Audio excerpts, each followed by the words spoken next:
Aita for wanting to disinvite my fiancé's childhood girl best friend from attending our wedding for drunkenly confessing her love for him at my bachelorette party. Story 1. I, 23-year-old, and my fiancé Elijah, 28-year-old, are due to get married at the end of next month at our destination wedding. Last night was my bachelorette party and I invited my closest family and friends to come along with a few of my fiancé's family and his friend Qley, 27-year-old. For some backstory, I and my fiancé met when I was 19 years old. Both of our fathers are business partners and have been friends since I was in high school. One night his family invited mine over for a party being held at their home, and that was the first time we met. I was attracted to him, but I knew he was older, so I didn't believe I had a chance. As the night progressed, he was hanging outside in his backyard alone smoking, and my sister dared me to go talk to him. So I did. And a year later we began a relationship. My fiancé and Qley have been friends since they were kids and their families are very close. She's always been extremely nice towards me and wanted to be best friends from the first time we met. I found it a bit odd only because she barely knew me, but I didn't think much of it because she had been dating my fiancé's best friend Antonio, 28 em. We didn't become best friends because I already have a close friend group and I don't trust easily, but she's always been cool and never crossed any boundaries. Last summer my fiancé proposed to me on a trip to Belize. When the announcement was made, everyone sent their congratulatory praises to us but Qley. She sent a text the next day, to my fiancé only, not our friend group chat, saying she was happy for him. She was a bit standoffish to me since then, but again I never paid attention, really became I have my own friends in life. About 6 months ago Antonio and Qley broke up but never really stated the reason why, just that they want to go back to being friends and be happy with other people. Fast forward to last night, my bachelorette was in a suite, at a popular hotel here in Miami, where I live. Planned by my older sister and Eli's sister Ava, 26F. The night was amazing and I truly had the time of my life. We all were getting wasted and I decided to go to the bathroom, and when I got closer, I heard voices and whimpering like someone was crying. It was then I heard Qley telling Ava that this should be her and that she doesn't understand why he would want to be with someone like me, when it was always supposed to be them two together. That she always loved him. I sobered the hell up instantly. I might have to do a part 2, but guys tells me, would I be the asshole for disinviting her from my wedding, when it's a month away? Relevant comments. Commenter 1. Take a breath and think for a moment. Don't unilateral decide not to invite her or you'll drive a wedge between you and your fiancé. Commenter 2. NTA, but you have to talk to your fiancé. Tell him exactly what you heard. Make sure to emphasize that you didn't have any problem whatsoever with her or their friendship, but that now that you know that her feelings are not the same as a friend, then you need him to have boundaries with her and you don't feel comfortable with her being at the wedding when all this time she didn't want to be a supportive friend but instead the bride. Commenter 3. This is certainly an awkward and difficult situation. I think you should speak to your fiancé about it and go from there. If she can't be an actual friend and supportive of you both, then she should remove herself from the situation if she's not over him or having issues of jealousy. Definitely not someone you'd want being a distraction at your wedding. Commenter 4. You need to talk to your fiancé. Their friendship needs to end. Once it's out there like that, there is no coming back from this. The two of you need to be on the same page or hold off the wedding. Do not marry him if he won't end his friendship with someone who confessed to his sister that she's in love with him. She told her because she wants her to tell him and for him to choose her. That's not okay. He needs to be the one to uninvited her. NTA. Update. After I heard what was said, the old me started to revert back and I almost caused a scene, but I knew with my siblings, cousins, and friends all being there it would get out of control and I still wanted to enjoy my night, but I did continue to listen. Some of you were wondering what Ava had to say about all of this. After Ava was able to calm Qley down, she explained to her that this was not the time and place, and that Elijah would never forgive her if she ruined my bachelorette party. She also told her that she thinks that she should leave and get herself together. I was about to walk in now, at the same time they were walking out. I acted as if I didn't hear anything and asked if everything was okay. Qley just wiped her face looking down, stating that she wasn't feeling well and that she might have to cut the night short. I honestly didn't fight her on it and even walked her ass to the door because TF? After she left I pulled Ava to the side telling her that I heard everything. She apologized that I heard it and said that she would reach out to Eli to handle it, but I said no. Some of you also wanted to know why Qley said, it should have been her? Did her and my ex have something going on before? I knew they hadn't but needed to be sure. So I asked if they had ever been together or dated. In response Ava said not that she was aware of, only that their moms would always joke around when they were teens saying that they could finally be related once Eli and Qley get married.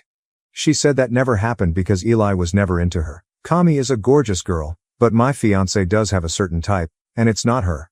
Respectfully. I wanted to ask more questions, but I thought I'd wait until I spoke with my fiancé for further answers. After that I continued the party, and even spoke with Qley quickly before bed. I posted on Reddit the next day after I had gotten home before I did anything drastic. My fiancé came home later that evening, and once he settled in and relaxed I told him everything that happened. To say that he was irate is taking it lightly. He was absolutely furious. I asked if there was ever anything between them that I was never told about. I asked if they had ever been intimate and if she had ever confused her love for him before. He made it clear that there has never been anything but a friend's relationship in his eyes. He said that they had never had sex before but did kiss once back in high school playing bottle games with alcohol, but it was in a group and everyone kissed multiple people including Antonio. He said that she has never confessed her love for him and is confused because he's the one that played a role in Antonio and her dating. He wanted to call her right then and there, but I told him to calm down first because being upset would only make things worse. I want to say that my fiancé isn't mad that I heard it or is trying to hide anything. He's upset because he feels hurt and betrayed that she would do this to him and at my party, when we were all there to support me. My fiancé can get really protective of me at times. He doesn't like to hear anything negative. I did express to him that I feel uncomfortable with her going to our wedding now. I want people at our wedding who are genuinely happy and supportive of us. Tonight, he texted her saying that he needs to speak with her. She replied saying she will let him know when she's home. So, we will see how tonight's conversation goes. He also invited Antonio over for dinner and will speak to him about what's going on because things feel off. A lot of you were also questioning hers and Antonio relationship and if she used him to make Qley jealous. So we will all be present when the conversation does happen, to see what she has to say for herself. Since Thanksgiving is in a few days, I will update you guys on how the conversation goes and if anything new comes to light. Just give me some time to get through this holiday. Also, I have a wedding dress fitting tomorrow. I'm so excited. I might make a collage and show you guys my reference photos.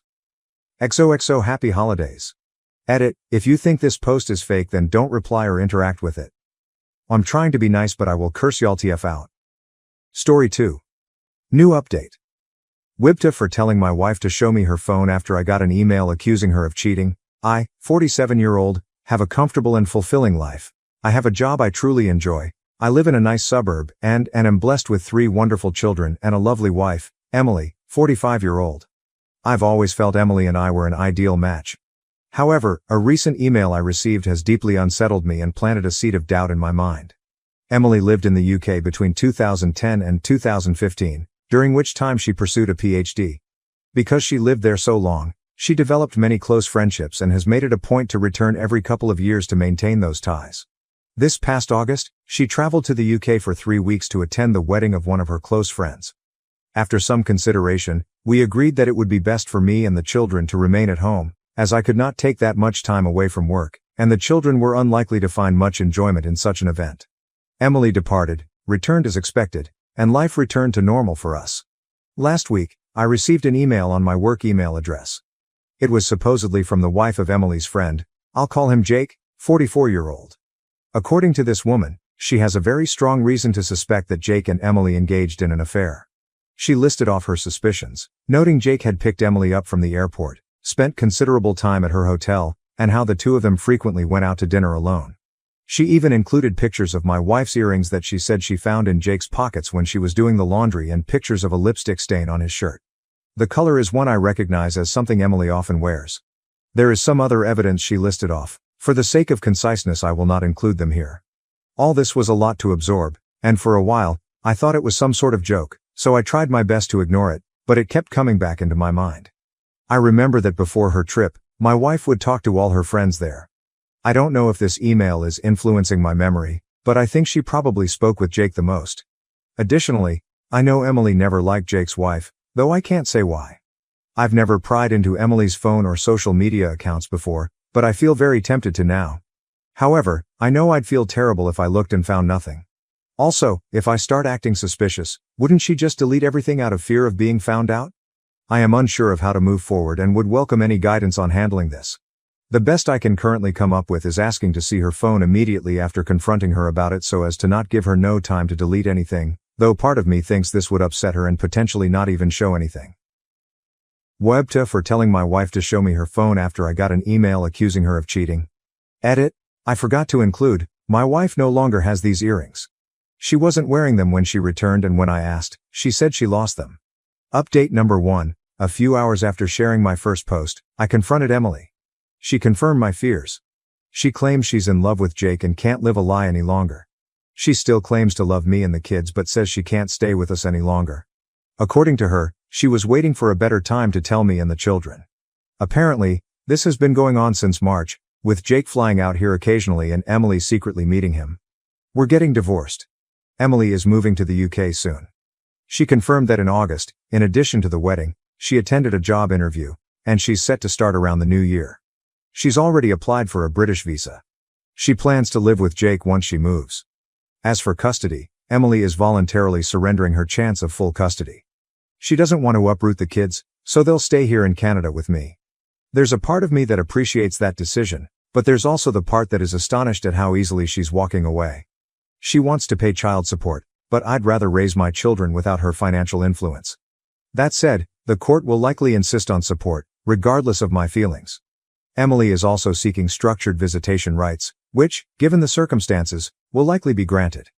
Based on what I've been told, the court generally leans toward arrangements that allow both parents to maintain relationships with the children, even when one is relocating to a different country.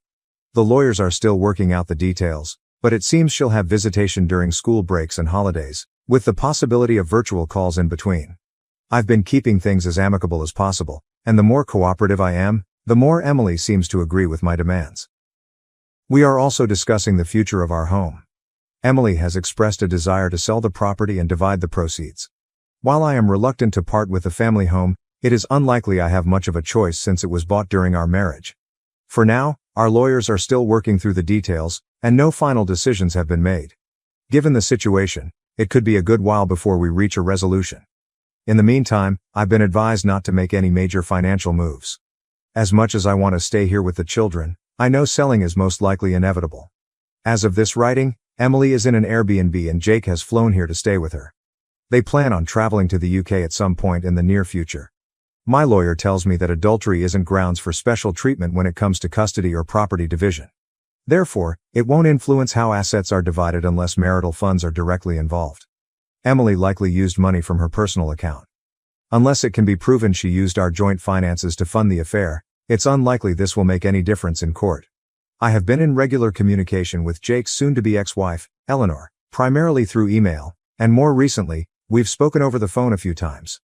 Eleanor apologized, saying she felt guilty for telling me about the affair and worried that if she hadn't, maybe my marriage could have been salvaged.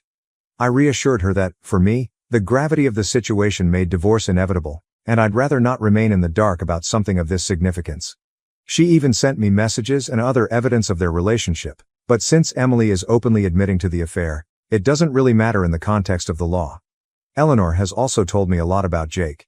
Apparently, this is the third time he's cheated on her, and she's had enough. There's no chance of reconciliation this time, she says, and he doesn't seem interested in trying. She mentioned that Jake has zero desire to raise children who are not biologically his, which explains why Emily's not fighting for custody.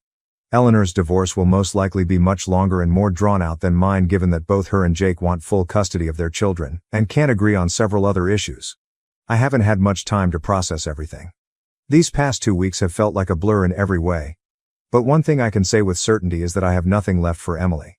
Not because she betrayed our marriage, but because of how easily she's walking away from our children. I never thought I could hate someone I once loved so much. It's a strange feeling. The hardest part in all of this is the children. My 2 youngest daughters have started asking why their mother isn't around as much anymore, and it's been very difficult trying to communicate with them about the nature of the situation. My eldest seems to understand a little more and, as a result, he has become quiet and withdrawn. I'm fortunate to have a family that has been incredibly supportive so far. My children have received numerous thoughtful letters from some of their cousins, which I've been reading to them each night. All my siblings have also sent gifts for the kids, and one of my brothers, along with his wife, drove up to visit over the past weekend. My sister-in-law even prepared plenty of food, some of which is still in the freezer. They also kept the children entertained while I met with my lawyer. My other siblings have also offered to come by and look after the kids whenever I need them. Beyond that, my parents have been calling daily to check in on us, and my 78-year-old mother has already made plans to stay with us for 2 weeks in November to help around the house. The collective effort of my family has made this experience much more bearable, and I'm deeply grateful for all their support. To everyone who encouraged me to speak with Emily after my last post, I'm grateful. I was tempted to ignore Eleanor's message, but it kept gnawing at me. Your advice gave me the courage to act. Emily has shown herself to be a liar, and I have no doubt that her idea of a better time was simply when it would cause the least inconvenience for her and Jake. Update number 2. Think of this less as an update and more as a chance to vent a few things now that I've had more time to process my situation. I know that Emily often traveled back and forth to the UK during our marriage. She claims her affair with Jake only began in March 2024, but I'm convinced she's lying. It's almost certain that this has been going on for years. Given how much she had already prepared by the time I confronted her, it's become clear to me and everyone else that she had been planning this for some time.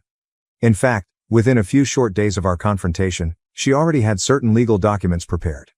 Additionally, Jake arriving in Canada shortly after I confronted Emily made it clear that they had planned for her to tell me roughly around this date in advance.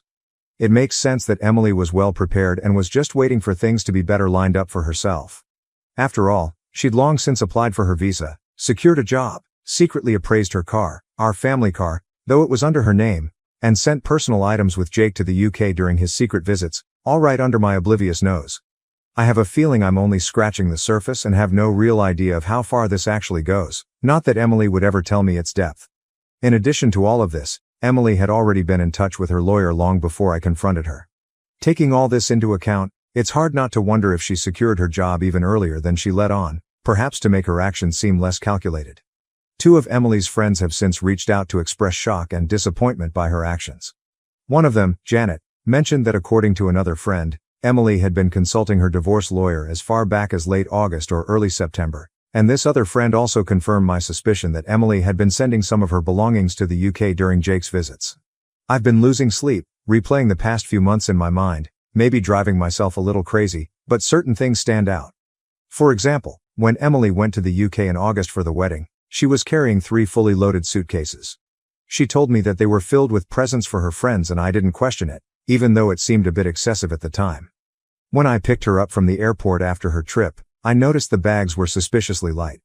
I can assume that in addition to the job interview she claimed to attend, she transported a bunch of her personal items to the UK, which would explain why since her return, she seemed to have been wearing a smaller selection of her clothing. Despite this, I was somehow blindsided, and I completely blame myself.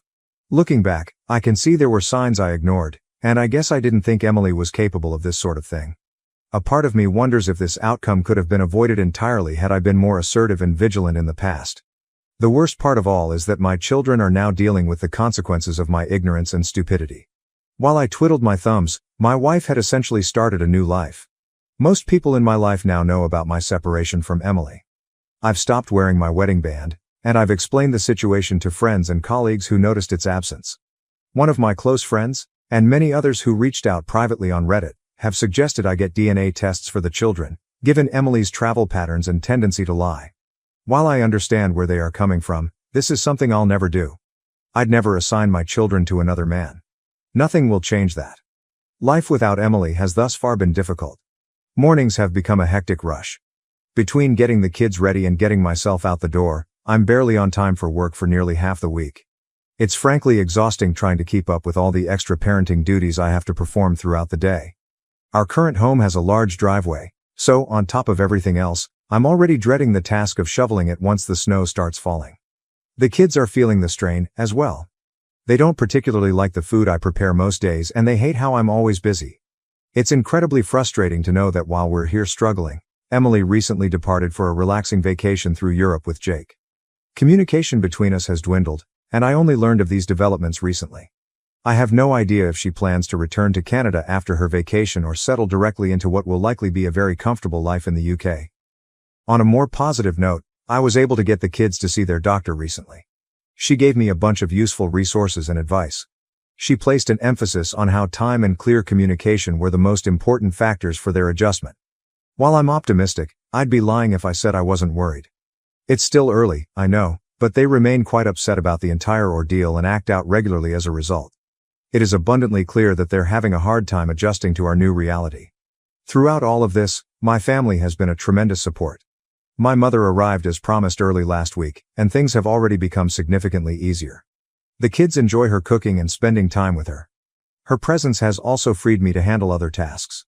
Whenever the divorce is finalized, I plan to designate my eldest brother and sister-in-law as legal guardians for the children.